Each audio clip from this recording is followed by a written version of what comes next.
Bienvenidos a este nuevo episodio del podcast Primer Encuentro del Centro Provincial del Libro y la Literatura y la productora audiovisual Desde Cero. Hoy nos vamos a encontrar con una de las grandes ensayistas de este país, Premio Nacional de Literatura 2016, con quien dialogaremos sobre sus lazos con Holguín, los lazos que le unen a esta ciudad y al gremio de los escritores de esta provincia, también sobre el ejercicio de la docencia, de la crítica y su labor como narradora y ensayista.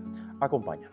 Yo creo que yo escribí la poscrítica, en medio de la crisis de los 90, montando mi bicicleta china para ir a la universidad y escribiendo cada vez que podía. Yo te diría que para mí el diálogo con los estudiantes ha sido fundamental. Tenía mucho miedo a dar clases, no quería ser profesora, pero le cogí el gusto, vencí el miedo, zambullirme a fondo en la obra de Lezama, en un gran escritor como Lezama. Yo creo que me abrió muchos caminos. Que de pronto me aparecían ficciones y las escribía y llegó un momento que dije, no, esto ya no es un ensayo, esto es una novela. Las letras son muy cuestionables, algunas de ellas, no todas. Pero, por ejemplo, mi nieta oye mucho, a mí lo que me gusta es el tumbado del vecino, pom, pom, pom. Bienvenida, Margarita Mateo. Gracias por aceptar nuestra invitación. Muchos le dicen Maggie. ¿Me permite llamarle así? Gracias. Es un placer tenerla con nosotros, Maggie, en estos días en que visita Holguín nuevamente. Y sé que anteriormente ya estuvo aquí. Incluso le trajo a Holguín un libro reeditado por esta casa editorial, Ediciones Holguín. Ella escribía poscrítica. Esos son, digamos que, los primeros acercamientos a esta ciudad y a la gente que habita aquí y particularmente al gremio escritural holguinero. Bueno, hay una leyenda familiar que me trajo Holguín en el año 2002 cuando gané el premio Alejo Carpentier. Cierto. Y es que en su luna de miel mi madre y mi padre vinieron a Holguín y subieron la Loma de la Cruz. Entonces desde niña yo había oído aquella historia.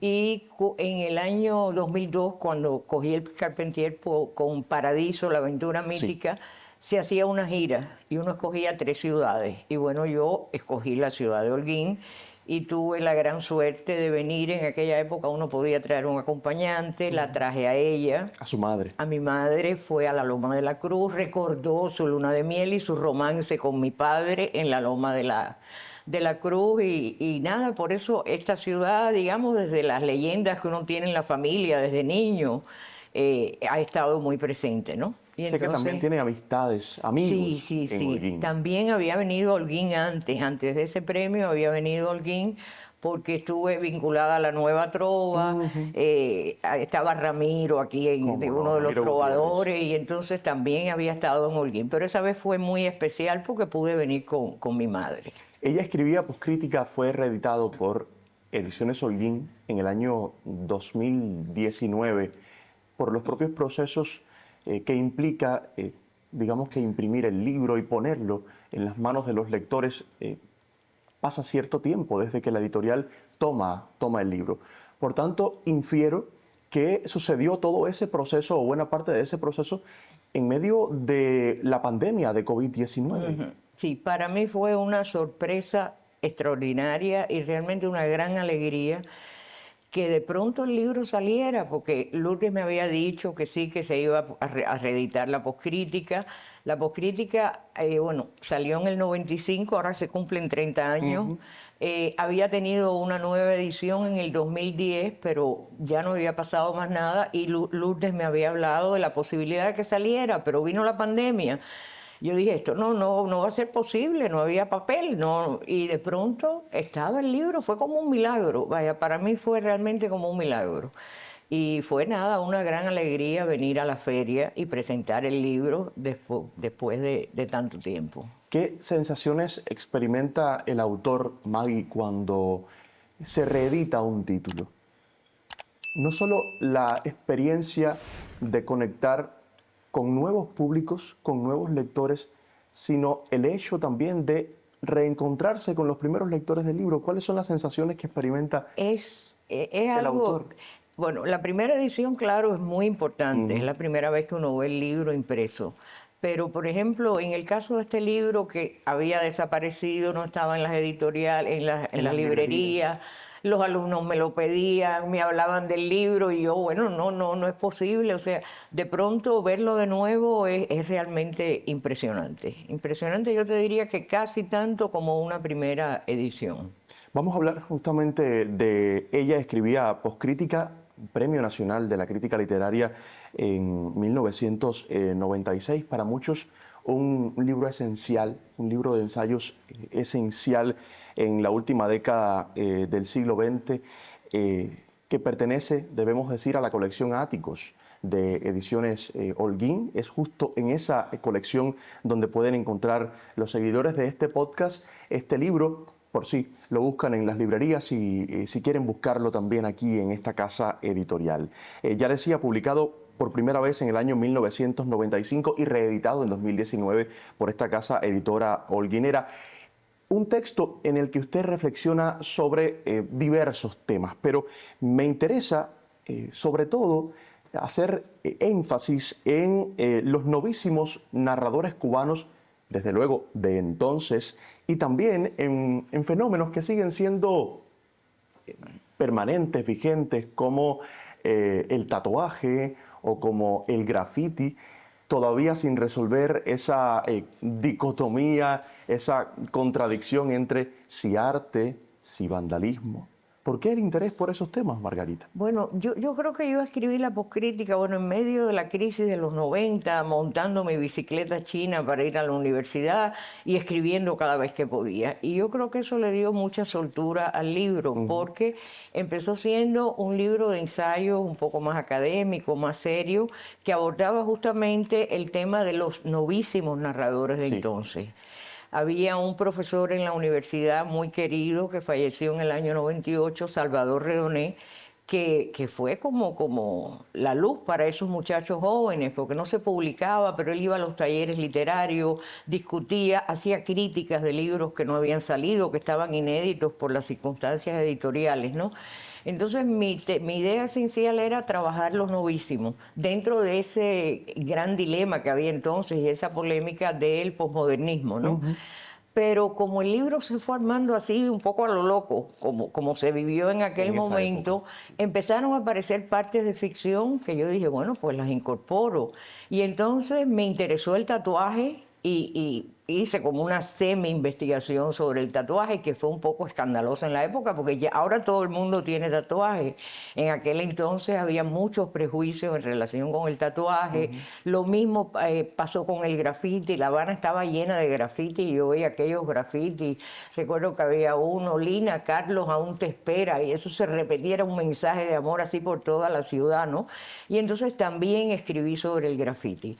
O sea que yo creo que el mismo contexto, que era precario, pero a la vez enriquecedor desde el punto de vista de la creatividad, permitió que se mezclaran todas esas cosas en el libro. Sin embargo, usted no solo se ha interesado por los asuntos nacionales, digamos, propiamente cubanos, sino que ha extendido sus investigaciones a esta región tan rica culturalmente que nos conforma, que habitamos, que es el Caribe. Incluso diría más, menciono a Latinoamérica y su gran riqueza cultural.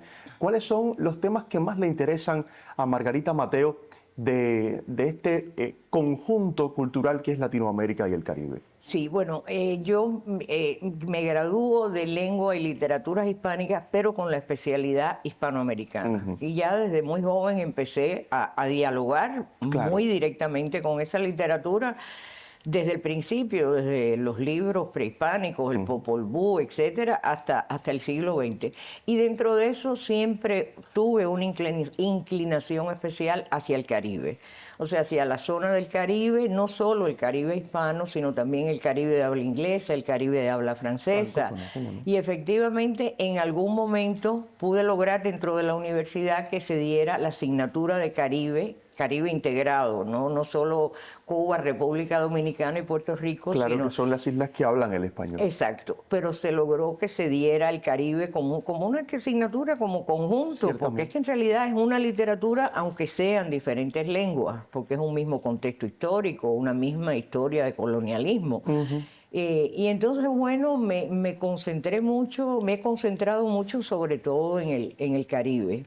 En el Caribe y bueno, Cuba, por supuesto, dentro del Caribe. ¿Sigue siendo de su interés investigar, Ya no escribir sobre esta investigo región? tanto, ya no investigo tanto porque Claro, no tiene un estoy cúmulo. vinculada directamente a la No docencia. obstante, la experiencia le ha dotado de un cúmulo de información importante como para, digamos, profundizar un poco más en esas aristas ya conocidas. Sí, yo en mi caso yo te diría que para mí el diálogo con los estudiantes ha sido fundamental. O sea, esas cosas que uno discute en clase, el hecho de que siempre son más jóvenes los que van llegando, o sea, es una manera, diría yo, de no envejecer espiritualmente porque estás chocando constantemente con nuevas ideas, con cosas que al principio te parecen muy audaces o transgresoras, pero que son las que traen los jóvenes, ¿no? Y entonces de esas discusiones, de esos debates, surgían temas y eso, bueno, me llevó a escribirlos después. Vamos a detenernos en el aula de Margarita Mateo, en las aulas de la Universidad de La Habana, ¿cierto? Aunque también Después en en Elisa. ELISA, en lo que es hoy Universidad de las Universidad. Artes, entonces Instituto Superior de Arte. Hablemos de la Maggie docente, de la mujer que se enfrenta a un aula llena de avidez por el conocimiento, como suele suceder en las aulas universitarias, de esas preguntas que imagino muchas veces a la profesora Margarita Mateo le sorprenden, de esos alumnos llenos de curiosidad, llenos de deseos por saber, por aprender. Sí. Bueno, yo empecé muy joven, empecé como alumna ayudante, o sea, no me había graduado y además tuve una experiencia muy fuerte y es que me pusieron en los cursos para trabajadores. Y entonces yo entraba al aula y decía, ¿cuándo viene la profesora? Porque todos eran mayores que yo. Y bueno, tenía mucho miedo a dar clases, no quería ser profesora, pero bueno, le cogí el gusto, vencí el miedo y creo que ha sido una de las mejores cosas de mi vida. Yo mucho tiempo, bueno, yo creo que todavía me siento más profesora que escritora. ¿Sigue ejerciendo la docencia? Sigo ejerciendo la docencia, ya estoy jubilada, pero sigo aceptando cursos. Lo único que ahora la jefa soy yo. Ahora yo decido qué asignatura doy, cuál no doy. Sigo vinculada. Y realmente para mí la docencia es una experiencia completamente enriquecedora. ¿Ha cambiado la isla? ¿Ha cambiado la gente? Las circunstancias, es lógico que sean otras. También ha cambiado el aula. El aula cambia, claro. El aula siempre, uno no se da cuenta, pero de los primeros alumnos que yo tuve a los más jóvenes, ya la diferencia es enorme. Uno no se da cuenta porque es año tras año. Porque los Pero intereses son otros. son otros y la manera de comportarse es otra y la manera de ver el mundo también es otra. O sea, cambia porque son jóvenes. Eso no le inquieta, no le preocupa a Margarita Mateo. No, al contrario, me da como que me abre caminos, me abre visiones, cosas que yo, por ejemplo, en un seminario siempre se han tratado de un modo y de pronto llega un alumno que lo ve de una manera completamente distinta y eso son miradas que enriquecen absolutamente y tiene que ver, bueno, por supuesto, con generaciones diferentes, ¿no? Ya yo tengo 74 años, o sea, he pasado por muchos estudiantes, 30, 40 años dando clases, ¿no?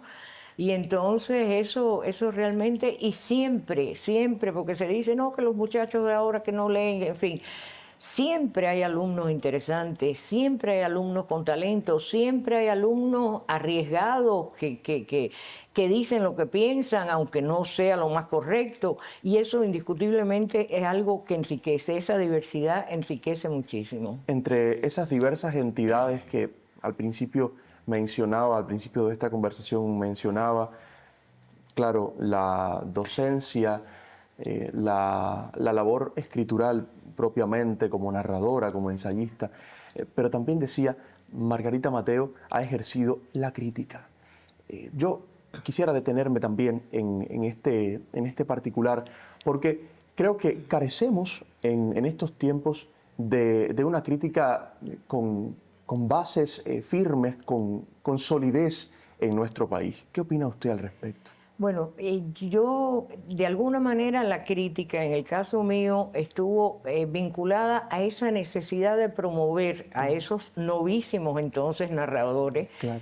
que estaban como muy desvalidos, ¿no? De pronto no se les publicaba, fue la crisis de los años 90, y no sé, la crítica, dedicarles tiempo, dedicarles espacio, escribir sobre ellos era una manera de efectivamente estimularlos y Desde luego. sentir que su obra, aunque no se estuviera publicando como debía ser, sí tenía un sentido. Y yo creo que la crítica es fundamental. La crítica es fundamental porque de alguna manera va deslindando entre la buena literatura o la mala literatura, o de alguna manera orientando también al lector en lo que puede interesarle o no puede interesarle. Y para los mismos autores es algo que sin duda los enriquece mucho, ¿no? ¿Cómo se forma un crítico? Yo creo que se forma leyendo y escribiendo. O sea, bueno, en el caso mío, yo, bueno, estudié lengua y literatura hispánica, después hice mi doctorado en ciencia filológica. O sea, en mi caso quizás yo cuento con todo un arsenal para el análisis de lo literario. Pero muchas veces uno se encuentra una crítica, digamos, que se llama impresionista, que es simplemente la impresión que un libro causa en un determinado crítico, que yo creo que también es una crítica válida. Yo creo que también es una crítica importante porque es como que poner a disposición de los demás la lectura, el diálogo que una persona sensible tiene con un determinado texto. Y aunque no cuente, digamos, con todo un aparato categorial para analizar, qué sé yo, el narrador o la perspectiva, el punto de vista o tecnicismo, digamos, de alguna manera está dejando un testimonio de una lectura que puede ayudar a otros lectores. Hoy seguimos encontrándonos con novísimos escritores. Claro, existen otros mecanismos institucionales en su mayoría. Ese sistema de ediciones territoriales que cumple 25 años en 2025 se ha ocupado de alguna manera también de darles visibilidad. El entramado de editoriales que pertenecen a la Asociación Hermanos Saiz ha hecho otro tanto, pero siguen surgiendo nuevos autores. Es decir, que surgen nuevos intereses por la narrativa, también por la poesía entre los jóvenes cubanos. ¿Consume al público joven Margarita Lo Mateo? consumo no en la misma medida que lo consumía antes. O sea, el hecho de ya no estar tan vinculada a la docencia, eh, trato de leer lo más que puedo a los jóvenes. Veo un libro, lo compro, lo leo y realmente he encontrado cosas interesantes, cosas sorprendentes. Pero bueno, te diría que no tengo el mismo seguimiento que tuve en una época hacia lo nuevo que se estaba haciendo. Pero por distintas vías me llegan cosas y hay mucho talento. Hay mucho talento. Estilísticamente hay cambios sustanciales. Sí, sí, sí, hay cambios, hay sobre todo en la narrativa, que es lo que yo más me he dedicado. Hay gente que dice, eso no es un cuento, pero eso es un disparate, pero si no se entiende, bueno, es una nueva manera de hacer, hay una libertad, una forma distinta que puede parecer chocante en un primer momento, pero hay que tratar de cogerle la vuelta, ¿no?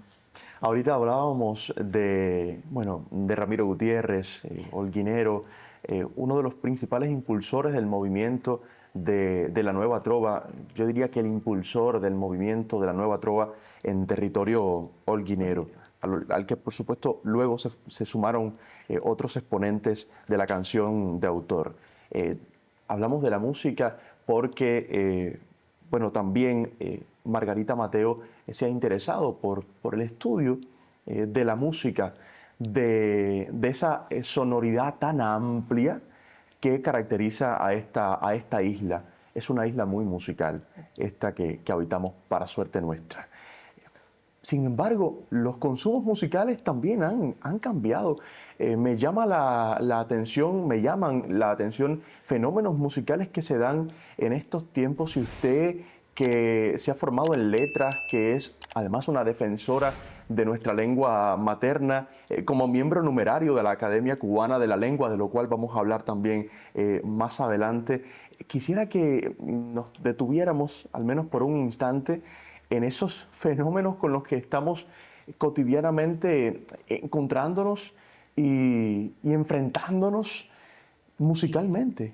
Bueno, yo diría Lo digo que... también por sus alumnos que son jóvenes, imagino que sobre Y mi eso. nieta. Ah, su nieta también. Sí, bueno, yo diría que yo soy un poco tradicional en cuanto a la música. Mi primer libro, Del barrio que te canta, que fue mi trabajo de diploma, fue sobre la trova tradicional Sí. cubana, Sindo Garay, Manuel Corona, en fin, para mí ese es un mundo maravilloso que conocí desde la infancia, porque a mi padre le gustaba cantar y le gustaba la trova, y son cosas que aprendí de niña, ¿no? Y bueno, estuve vinculada después al movimiento de la nueva trova, por eso te diría que soy un poco tradicional. Sin embargo, yo veo a mi nieta, que tiene 10 años, oyendo reggaetón y me doy cuenta que hay algo que efectivamente mueve a la juventud. Yo no podría hablarte ahora del O sea, nivel hay de grosería o Sí, cosas así, sí. pero indiscutiblemente hay canciones que caen dentro del reggaetón que tienen un valor y no sé, creo que es un fenómeno que hay que asumir tratando de quitar lo peor, porque tiene expresiones que son realmente muy fuertes, ¿no?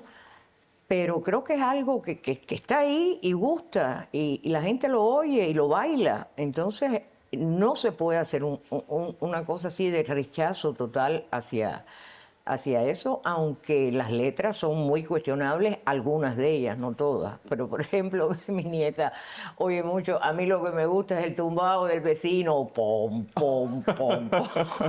Y yo digo, bueno, tiene su encanto, y sobre todo que quizás, no soy especialista, pero muchos elementos de la música cubana se están incorporando, ¿no? Entonces yo lo que creo que de ahí va a quedar lo mejor, A veces y lo noto la mejor clave tiene un cubana valor. Exacto. sutilmente.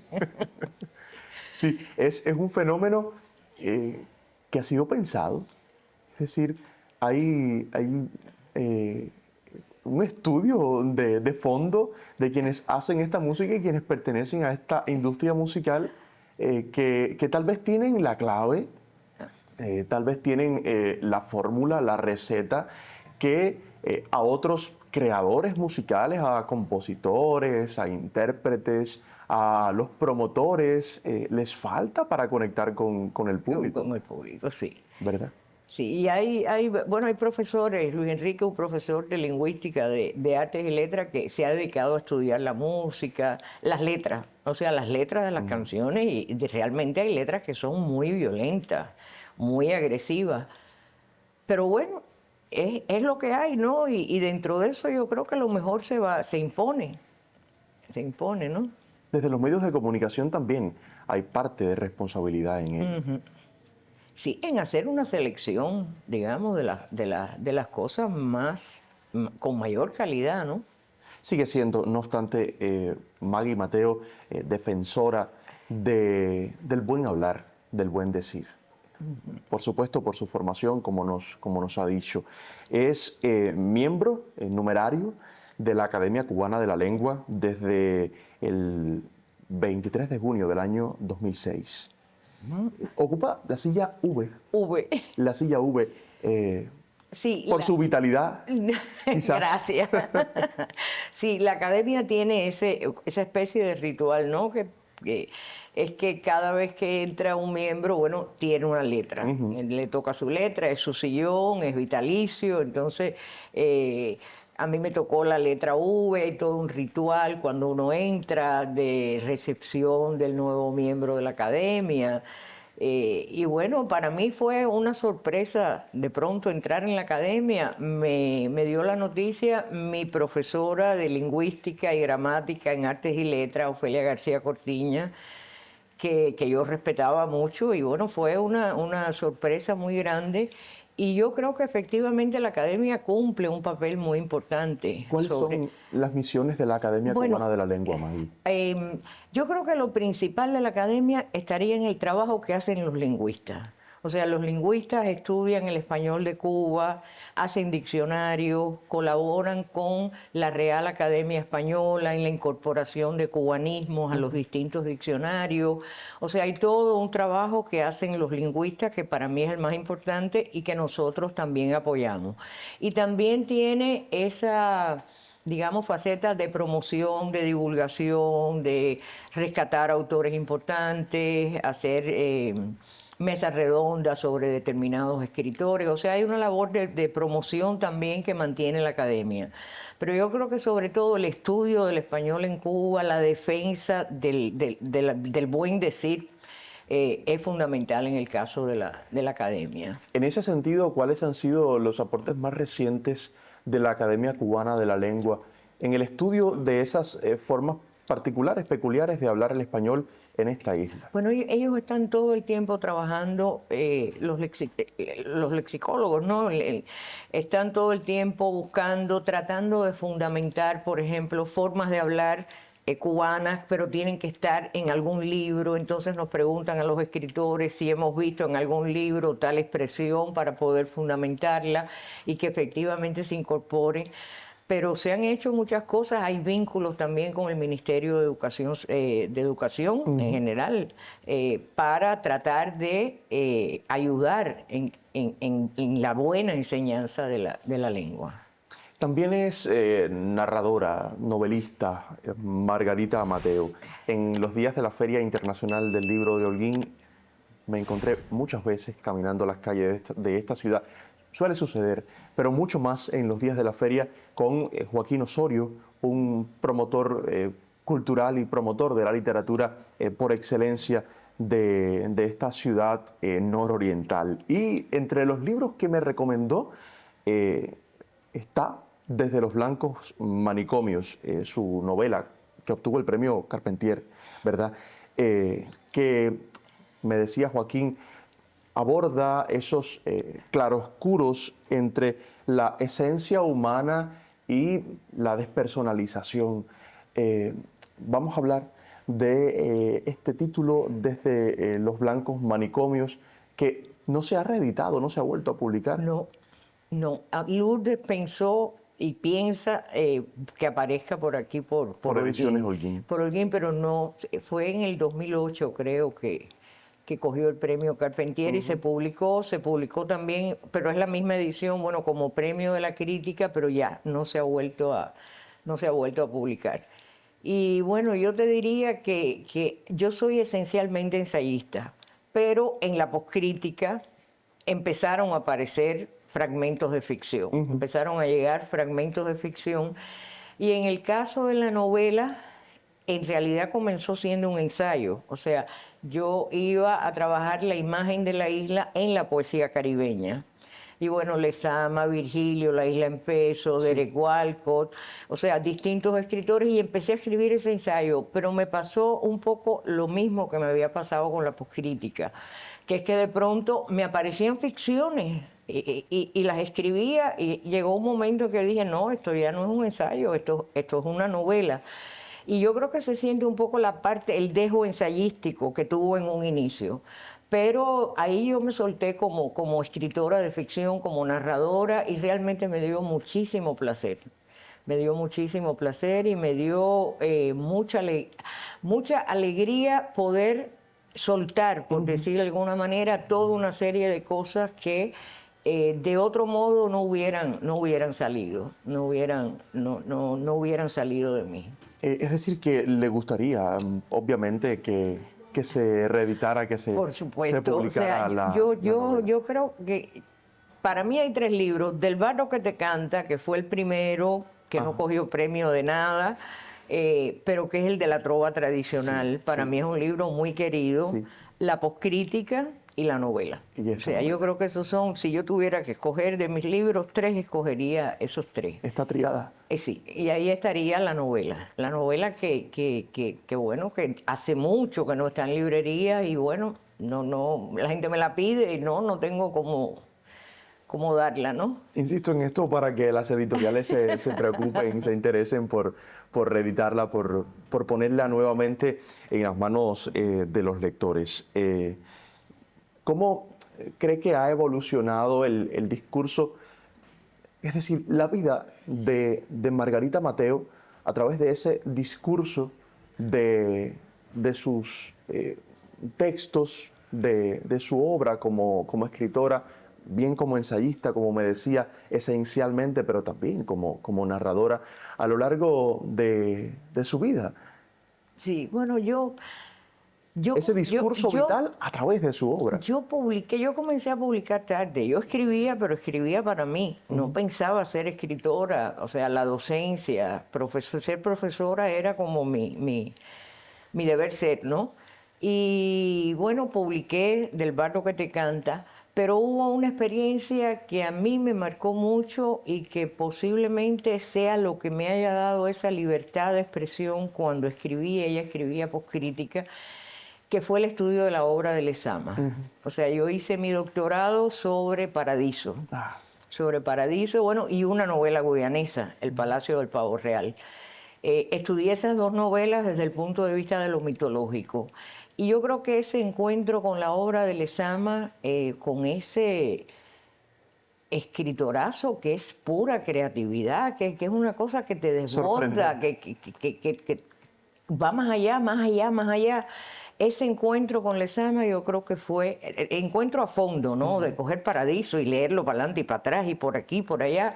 Yo creo que eso fue fundamental a la hora como de soltarme, ¿no? De comenzar a escribir. De ahí salió la poscrítica y ahí comencé a escribir no ya para mí o no ya por un ejercicio estrictamente académico, como puede ser un doctorado, sino simplemente a volcar mi espiritualidad a través de la escritura, pensando ya en un público. Porque escribir, yo escribía siempre, desde niña, diarios, qué sé yo, cosas, pero eran como para mí. Fíjate que el Del barro que te canta sale, yo creo que yo tenía 38 años cuando salió, o sea, yo comencé a publicar muy tarde. Y en el año 92 defendí mi doctorado con Lezama, y en el año 95 sale la poscrítica. O sea, ese zambullirme a fondo en la obra de Lezama, en un gran escritor como Lezama, yo creo que me abrió muchos caminos. Hoy sigue escribiendo. Sí, sigo escribiendo. ¿Qué escribe en este momento?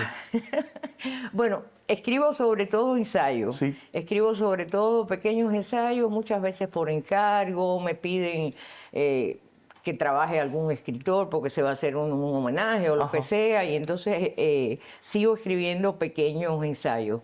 Y he escrito también de nuevo ficción. De nuevo ficción ahora va a salir, y eso es otra alegría que voy a tener, va a salir por Ediciones Vigía, un pequeño librito con algunos textos ficcionales míos, ¿no? Y entonces quisiera volver a trabajar la ficción, o sea, expresarme a través de la ficción, y tengo algunas ideas, pero no acabo de enganchar. Ese será el motivo que le traiga de nuevo a esa butaca. Margarita, en cuanto tenga noticias, le pido por favor que nos dé a nosotros la primicia. ¿Cómo no? Ha sido un placer tenerla con nosotros, conversar con usted en estos días de la Feria Internacional del Libro, que también le ha dado la posibilidad de encontrarse con el público holguinero, con los lectores holguineros. Y con amigos, Claro, con amigos escritores, y hablar de literatura. O sea, en estos momentos la gente está muy encaracolada, muy en su casa, los apagones, los problemas de transporte, y de pronto caer en un ambiente como este de la feria, donde se habla de literatura, se conversa de literatura, estás viendo los libros, eso es como una inyección, como una inyección de energía para un escritor. Cuestan mucho las ferias en estos tiempos, es decir, es muy difícil concretar un gran acontecimiento cultural, creo que el más grande suceso cultural que tiene el país, la Feria Internacional del Libro. Por tanto, es un momento para aprovecharlo al máximo, para sacar todo el provecho de la Feria Internacional del Libro, y bueno, también para encontrarse con invitados como usted, que deciden hacer un recorrido de más de 700 kilómetros desde La Habana hasta Holguín, para ese diálogo, no solo entre ustedes, los que conforman el gremio de escritores, sino también del autor con sus públicos. Otra vez, gracias por acompañarnos. No, gracias a ustedes.